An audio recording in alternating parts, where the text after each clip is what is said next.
Voilà, bonjour tout le monde, on repart, c'est à nouveau la manne fraîche aujourd'hui et c'est vraiment un sujet qui me tient vraiment à cœur depuis plusieurs jours et je pense que ça touche tout le monde.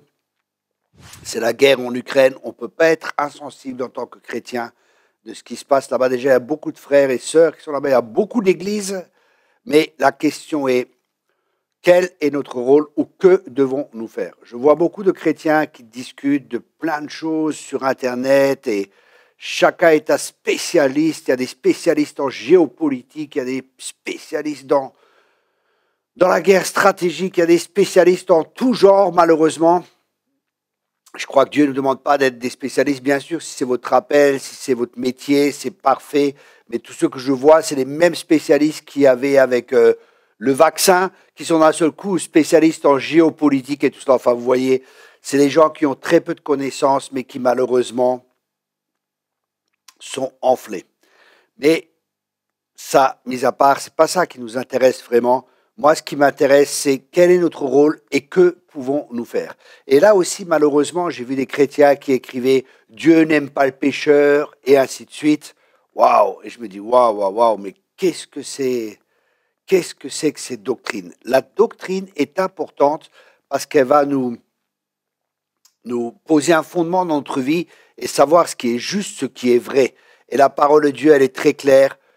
Que la volonté de Dieu, c'est quoi? Et c'est ce que nous allons voir maintenant ensemble dans la deuxième épître de Jean, au chapitre 5, au verset 14.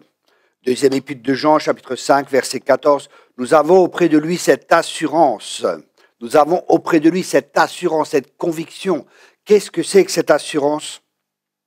Que si nous demandons quelque chose selon sa volonté, il nous écoute. Ici, nous voyons que si on demande quelque chose selon la volonté de Dieu, il va nous écouter. Donc la doctrine nous révèle la volonté de Dieu. Et quelle est la volonté de Dieu? La volonté de Dieu, elle est très simple, que tous parviennent à la connaissance de la vérité, que tous parviennent au salut, que personne ne périsse. Ça, c'est la volonté de Dieu, que son règne vienne et que sa volonté se fasse sur la terre comme au ciel. Ça, c'est la volonté de Dieu. Qu'est-ce que ça signifie que son règne vienne sur la terre comme au ciel? Ça signifie tout simplement que Jésus, qui est Seigneur partout, tout lui a été donné, et que son règne vienne. Qu'est-ce que ça signifie que son règne vienne? Cherchez d'abord le royaume de Dieu. Et que signifie concrètement que son règne vienne? Son règne vienne, ça veut dire que Jésus est l'autorité. Et Jésus, lorsque nous sommes sauvés, il devient notre sauveur, mais pas que, il devient aussi notre Seigneur. Ça veut dire que son règne commence à s'établir en chacun de nous. Et ça, c'est la volonté de Dieu. Donc, nous pouvons prier que le règne de Dieu vienne, que la volonté de Dieu se fasse, que des personnes soient sauvées en Ukraine, aussi bien les Russes que les Ukrainiens. Vous savez, ces gens, c'est tous des pauvres gens, ceux qui font la guerre, ceux qui souffrent le plus et ceux qui sont le plus touchés, c'est bien sûr des innocents. Ceux qui sont au gouvernement, ils sont assis dans des bureaux bien au chaud, ils envoient les troupes et c'est terrible. Je suis ni pour l'un ni pour l'autre, parce que je ne connais ni les tenants ni les aboutissants de cette guerre. Et la Bible ne me demande pas de m'occuper de ces choses-là, parce que comme disait David dans le psaume 131, je crois, je ne cherche pas les choses qui sont trop hautes pour moi. Donc, pour nous, il est vraiment difficile de parler parce qu'il y a tellement de facteurs, il y a tellement de critères qui rentrent en compte dans ce conflit, mais que nous ne savons pas. Mais ce que nous savons, c'est ce que la Bible elle nous dit. Et la Bible elle nous dit de prier, de bénir. La Bible nous appelle à bénir, elle ne nous appelle pas à maudire. Donc, bénissons. Libérons les anges sur cette nation. Demandons que la paix de Dieu se fasse. Demandons que les gens soient touchés, qu'il y ait une aide humanitaire. Prions que la guerre cesse, parce que ça, c'est la volonté de Dieu. Dieu ne veut pas la guerre, c'est l'ennemi qui est venu pour égorger, pour tuer et pour détruire. Jésus est venu pour que nous ayons la vie et la vie en abondance. Donc, vous voyez, pour pouvoir prier, il est tellement important pour nous de connaître la volonté de Dieu. Et quand on prie selon sa volonté, on peut avoir cette assurance qu'il nous écoute. Mais ça va plus loin. Qu'il nous écoute, c'est très bien. Ça veut dire qu'il nous entend, mais ça va encore plus loin. Il dit, et si nous savons qu'il nous écoute, quelque chose que nous demandons, nous savons que nous possédons la chose que nous lui avons demandé. Donc on peut prier avec foi quand on prie selon sa volonté, mais des fois ça peut mettre du temps parce qu'on ne voit pas les choses se réaliser tout de suite. Et là vraiment, prenons notre mal en patience et appuyons-nous sur la parole de Dieu, appuyons-nous sur la saine doctrine, appuyons-nous sur cette parole de Dieu qui dit que la prière du juste est d'une grande efficacité. Pas d'une petite efficacité, mais d'une grande efficacité. Donc on prie en fonction de la parole de Dieu qui est sa volonté, qui nous est révélée à travers la parole de Dieu. C'est tellement, tellement, tellement important. Donc prions, car c'est vraiment important ce qui se passe en ce moment. Ce conflit, je ne pense pas que ça va se faire, mais ça peut s'étendre mondialement. On ne sait pas ce qui va se passer.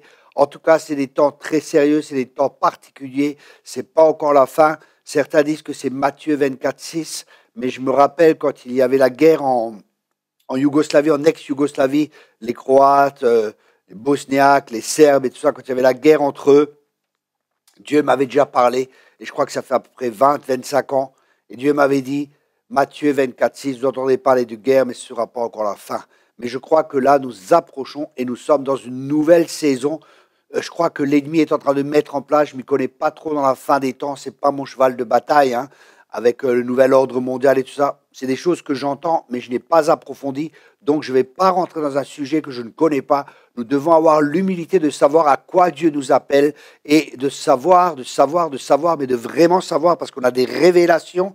Il y a une différence entre savoir par notre connaissance et il y a une différence avec la révélation, qui est une connaissance intuitive, qui est une connaissance par notre esprit et qui est une connaissance qui vient de Dieu, pas de notre intellect. C'est une connaissance qui vient directement de l'esprit, pas au niveau de notre âme. Donc je vous encourage vraiment à prier, à bénir aussi les Russes, à bénir autant les Ukrainiens, que la guerre cesse, ça c'est la volonté de Dieu. Et nous sommes appelés à bénir, nous ne sommes pas appelés à maudire. Et la volonté de Dieu, c'est que tous parviennent à la connaissance de la vérité, que personne ne périsse et que tous parviennent à la connaissance de la vérité, c'est-à-dire à la connaissance de Jésus-Christ. Et c'est ce que nous pouvons prier et je vous encourage vraiment à ne pas perdre votre temps dans des discussions inutiles qui révèlent simplement souvent de l'orgueil des personnes, mais vraiment prier, prier, prier, parce que la prière du juste est d'une grande efficacité. Il y a tellement de témoignages de choses qui se passent, qui sont surnaturelles actuellement dans cette guerre. J'entendais un pasteur qui a écrit, qui disait que des bombes tombaient et d'un seul coup elles disparaissaient. On ne savait pas où elles étaient tombées et ainsi de suite et ainsi de suite. Il y a des témoignages. Les gens ont aussi besoin de notre aide. L'instant, Dieu m'a rien dit de faire une aide ou d'aller là-bas pour aider. Mais j'aimerais bien le faire, mais il faut que je fasse selon les directions que Dieu me donne ou de faire des offrandes dans ce pays ou aider parce que nous sommes là pour être la réponse de Dieu. Dieu n'est pas visible, mais son amour par les bonnes œuvres que nous faisons peut être visible. Mais ce que nous pouvons faire, c'est vraiment, vraiment prier. Et je vous encourage, bien-aimés, à prier. Ne soyez pas indifférents. Si vous êtes en relation avec Dieu, vous ressentez le cœur de Dieu pour ce conflit. Et là, vraiment, je vous encourage à prier. Priez, et je le répète, encore le plus important, priez. Que Dieu vous bénisse abondamment. Ceux qui veulent soutenir le ministère, vous avez en bas un lien PayPal ou notre site. Voilà, merci beaucoup, sentez-vous libre, soyez tous abondamment bénis. Merci beaucoup, partagez cette vidéo autour de vous. Soyez tous bénis.